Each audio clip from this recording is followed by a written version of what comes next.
Let's start with the crime. Image Comics, the biggest creator-owned publisher on the planet, just filed court documents accusing their former distributor, Diamond, of trying to steal $3 million worth of comic books. That is the scale of the threat. This isn't just about bankruptcy. This is a legal deathmatch over who owns the inventory when the warehouse lights go out. Diamond's trying to pay its debts by seizing property that was never theirs in the first place. This action is threatening to wipe out the back catalogs of entire small publishers. We'll break down the financial horror of the consignment model and exactly how this fight will fracture the comic book industry forever. The most important term here is consignment model. This is the heart of the problem. This is the single stupidest business practice that props up the entire comics industry. Here's how it works. Publishers like Image don't sell their books to Diamond. They consign them.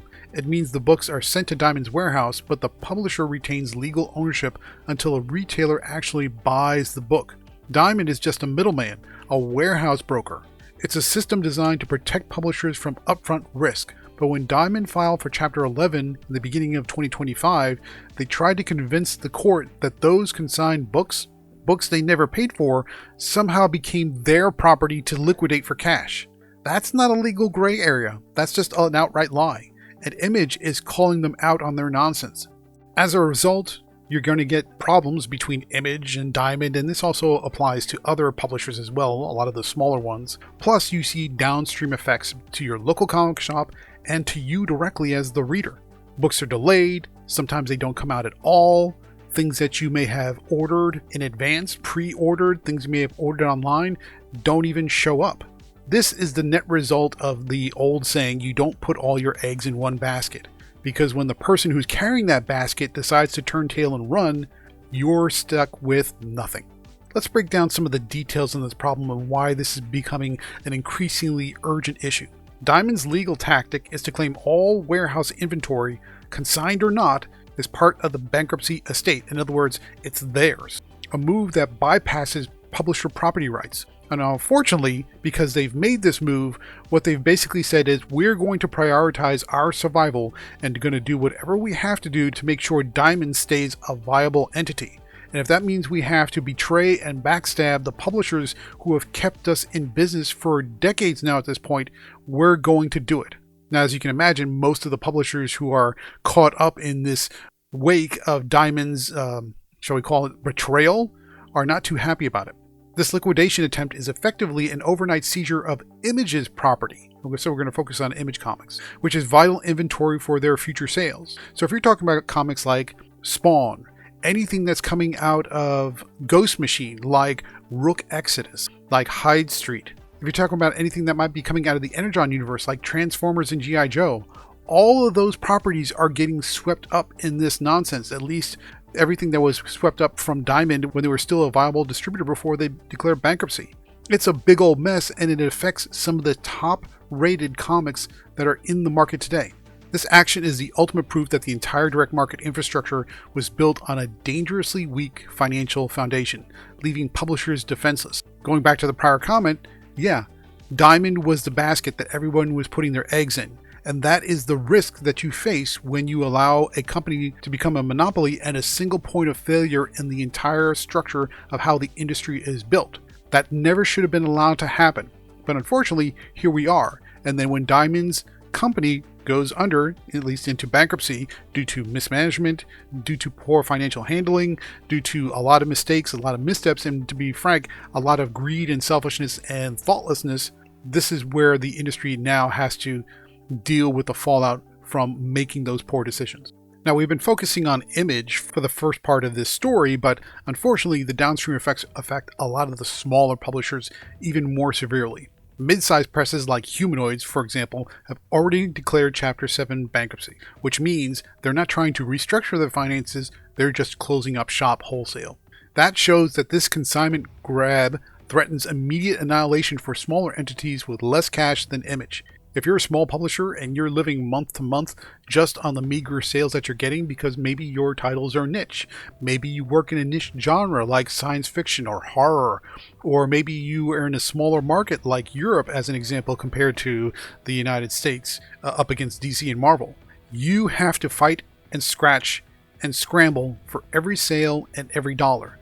Now, when all of a sudden all that money just gets yanked away because Diamond says, well, we need it more than you do, the smaller presses are left to suffer the consequences. Now, if you're saying to yourself, we live in unprecedented times, no, that's not quite true.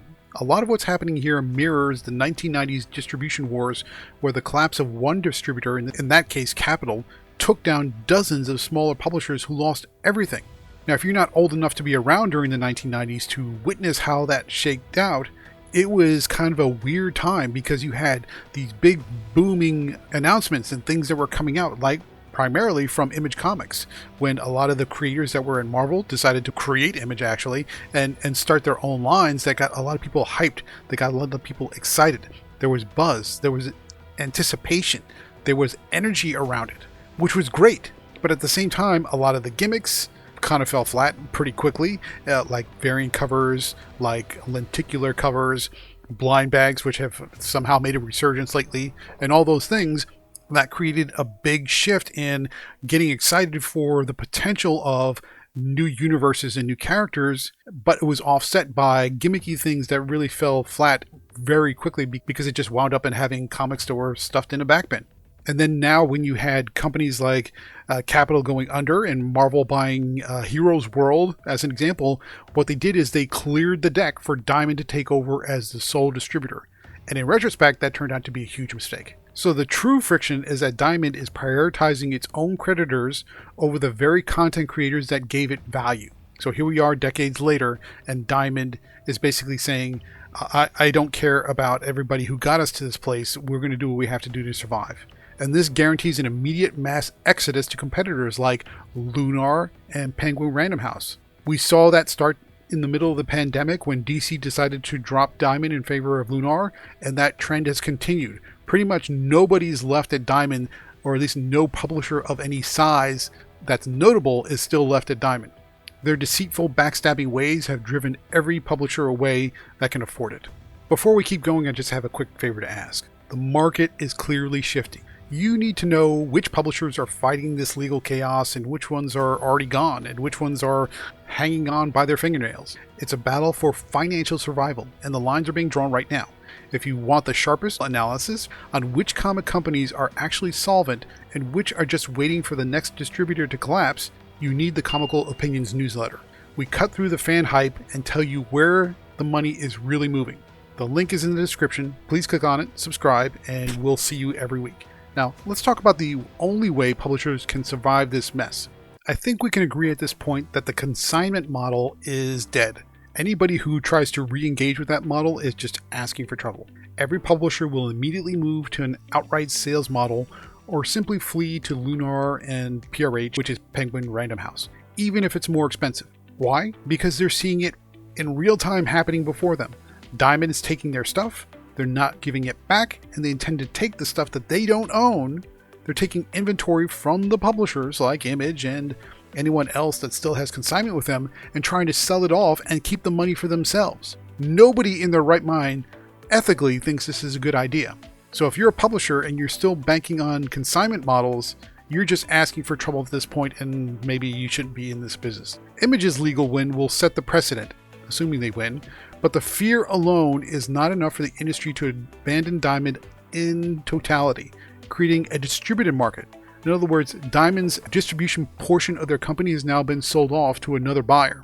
So there is a chance that Diamond will continue in some form or fashion, although it won't be the monopoly that it once was. This opens the door for other companies to come in as more mainstream distributors. Lunar is already there. Penguin Random House is already there. But you're not going to see a lot of the handshake backroom deals that Diamond engaged in that got them in financial trouble in the first place. What this legal battle that Image is engaged in will confirm going forward is that any distributor that tries to offer a consignment deal will either not do it because no publisher wants to deal with it, or they'll have to put so many legal stipulations and caveats in the contract, it might become totally unworkable. So the only way to truly mitigate the risk is decentralization. The collapse of the central distribution hub is actually the solution to publisher solvency. In other words, the solution is already making itself known through natural course correction. Diamond's collapse was necessary. It was needed. It's painful. Nobody likes it. Nobody likes going through these legal battles with Diamond because it was thoroughly mismanaged, the Steve Jeppy Foundation and all that. But that's just the way it is. And now, through this collapse, the market will course correct itself. Smaller publishers will come to prominence. There will be a decentralized network of distributors. Publishers will have options, and that's honestly the best way to handle it. So from a solutions perspective, normally we talk about, person A has to do this or company B has to do that. In this case, the market is already correcting itself. Unfortunately, there's going to be a lot of collateral damage as a lot of the small publishers will fall by the wayside and outright shut down because they just don't have anything to help them out. But there is something that they can do if you're a small publisher. You can try and start your own distribution company. That's one way you can do it. You can hook up with another publishing company and proxy through them. Massive Publishing, as an example, has already established a service where they partner with much smaller publishers to distribute through them as an off-brand label. The last and probably the most direct option is you go direct to consumer. You bypass the comic book shops altogether and just set up your own online shop. That makes things a little bit more difficult because it's not about the complexity or the technical know-how needed to set up an online shop. The difficulty there is you have to be good at marketing. You have to get the word out and you have to let people know you're there. And unfortunately, as we see, even for Marvel and DC, most comic publishers are really bad at marketing. And I mean awful bad. So small publishers that want to make a name for themselves and they want to go direct to consumer, you have to invest in marketing skill. Either learn it yourself or find somebody who knows how to do it. Because if you can't market your online store, you're not going to make any sales. And there you have it. That's the story of how a bankruptcy case proved that the consignment model was just a financial time bomb waiting to explode. Image Comics fought back and is continuing to fight back, but the whole industry is now playing defense, and unfortunately, some of the much smaller publishers are forced to shut down because they just can't take the heat. Now, if you want to keep up to date on this topic or pretty much anything that's going on in the workings of the comic industry, hit the subscribe button, leave a comment telling me if you think Diamond should be allowed to sell these consigned books, and if you think that they are entitled to that inventory even though they didn't make it, why? I want to hear your justification. Maybe you're right, and maybe you'll change my mind. Give it your best shot. Now, go read comics, but read wisely. I'll see you next time for more comical opinions.